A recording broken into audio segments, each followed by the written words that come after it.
नमस्कार दोस्तों, कैसे हैं आप सभी। मैं उम्मीद करती हूँ कि आप सभी अच्छे होंगे। आप सभी का स्वागत है मेरे YouTube चैनल जिसका नाम है राहें कहानियों की। और आज मैं आप सभी को सुनाने जा रही हूँ मुंशी प्रेमचंद जी की लिखी गई बाल कहानी गुब्बारे पर चीता। मैं तो जाऊंगा, जरूर जाऊंगा, चाहे कोई छुट्टी दे या ना दे। एक स्कूल के सामने एक बड़ा मैदान है, कई लड़के खड़े हैं और बलदेव अपनी जेब में हाथ डाले हुए सब लड़कों को सर्कस देखने के लिए चलने की सलाह दे रहा है। बात यह थी कि स्कूल के पास एक मैदान में सर्कस पार्टी आई हुई थी। सारे शहर की दीवारों पर उसके विज्ञापन चिपका दिए गए थे। विज्ञापन में तरह तरह के जंगली जानवर अजीब अजीब काम करते दिखाए गए थे। लड़के तमाशा देखने के लिए ललचा रहे थे।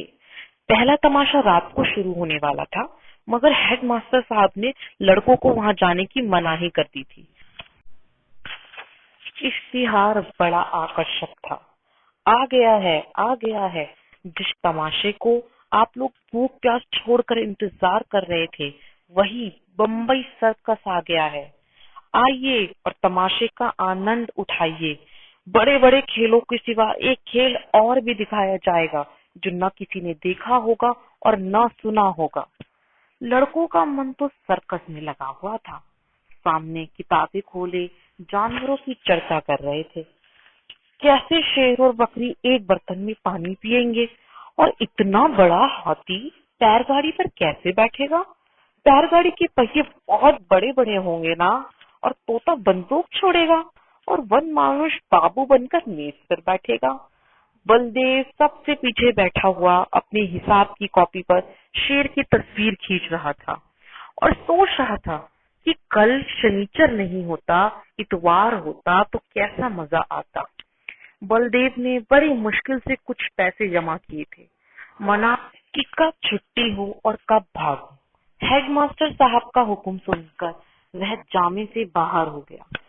छुट्टी होते ही वह बाहर मैदान में निकल आया और लड़कों से बोला, मैं तो जाऊंगा, जरूर जाऊंगा, चाहे कोई छुट्टी दे या ना दे। मगर लड़के इतने साहसी ना थे, कोई उसके साथ जाने पर राजी ना हुआ। बलदेव अब अकेला पड़ गया, मगर वह बड़ा जिद्दी था। दिल में जो बात बैठ जाती उसे पूरा करके ही छोड़ता। शनिवार को और लड़के तो मास्टर के साथ गेम खेलने चले गए। बलदेव चुपके से खिसक कर सर्कस की ओर चला। वहां पहुंचते ही उसने जानवरों को देखने के लिए एक आने का टिकट खरीदा और जानवरों को देखने लगा। इन जानवरों को देखकर बलदेव मन में बहुत झुंझलाया।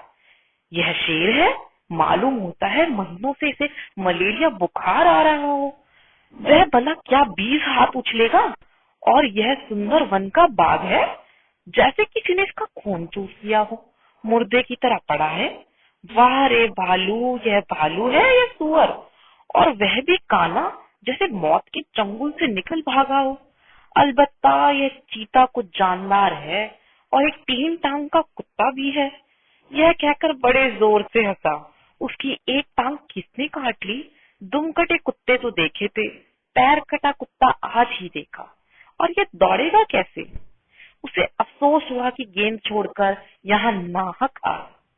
एक आने पैसे भी गए, और ऐसे जानवरों को तो मैं सेंध मेंध भी ना देखता। इतने में एक बड़ा भारी गुब्बारा दिखाई दिया। उसके पास एक आदमी खड़ा चिल्ला रहा था, आओ चले आओ, 4 आने में आसमान की सैर करो। अभी वह उसी तरफ देख रहा था कि अचानक शोर सुनकर वह चौंक पड़ा। पीछे फिरकर देखा तो मारे डर के उसका दिल कांप उठा।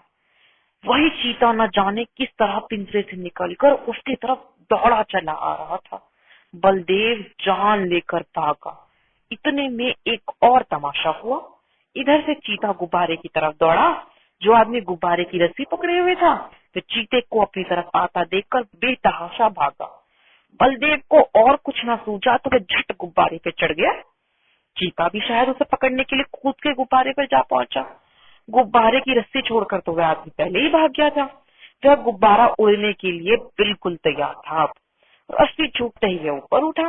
बलदेव और चीता दोनों ऊपर उठ गए। बात की बात में गुब्बारा ताड़ के बराबर जा पहुंचा। बलदेव ने एक बार नीचे देखा तो लोग चिल्ला चिल्ला कर उसे बचने के उपाय बतलाने लगे, मगर बलदेव की तो होश उड़े हुए थे। उसकी समझ में तो कोई बात ना आई।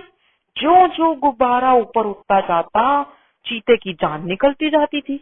उसकी समझ में ना आता कि कौन मुझे आसमान की ओर ले जाया जा रहा है। तो चाहता तो बड़ी आसानी से बलदेव को चट कर जाता, मगर उसे अपनी जान की फिक्र पड़ी हुई थी। सारा चीतापन भूल गया था वो। आखिर वह इतना डरा कि उसके हाथ पांव फूल गए और वह फिसल कर उल्टा नीचे गिरा। जमीन पर गिरते ही उसकी हड्डी पसली चूर चूर हो गई। अब तक तो बलदेव को चीते का डर था, आज यह फिक्र थी कि गुब्बारा मुझे कहाँ लिए जा रहा है। वह एक बार घंटा घर के मीनार पे चढ़ा था। ऊपर से उसे नीचे के आदमी खिलौनों से और घर घरौंदों से लगते थे, मगर इस वक्त वह उससे भी कई गुना ऊंचा था। एकाएक उसे एक बात याद आ गई। उसने किसी किताब में पढ़ा था कि गुब्बारे का मुंह खोल देने से गैस निकल जाती है और गुब्बारा नीचे उतर आता है, मगर उसे यह न मालूम था कि मुंह बहुत धीरे धीरे खोलना चाहिए। उसने एकदम से उसका मुंह खोल दिया और गुब्बारा बड़े जोर से गिरने लगा। जब वह जमीन से थोड़ी ऊंचाई पर आ गया तो उसने नीचे की तरफ देखा, दरिया बह रहा था। फिर तो वह रस्सी छोड़कर दरिया में कूद पड़ा और तैरकर निकल आया। तो आपने आज सुनी गुब्बारे पर चीता, जो कि मुंशी प्रेमचंद के द्वारा लिखी गई थी। उम्मीद करती हूँ आपको यह कहानी पसंद आई होगी। अगर आपको यह कहानी पसंद आई तो मेरी इस वीडियो को लाइक करें। लाइक करने के लिए वीडियो के नीचे थम्स अप का एक बटन है, उसे प्रेस करिए तो वीडियो लाइक हो जाएगी। अगर आप मेरे चैनल पर नए हैं तो इसको सब्सक्राइब करिए। सब्सक्राइब करने का बटन दबाइए और उसके साथ में ही एक बेल आइकन है, बेल बनी हुई है, उसको प्रेस करिए ताकि आपको मेरी हर वीडियो की नोटिफिकेशन मिलती रहे। मेरे वीडियो को लाइक करिए, सब्सक्राइब करिए। Thank you.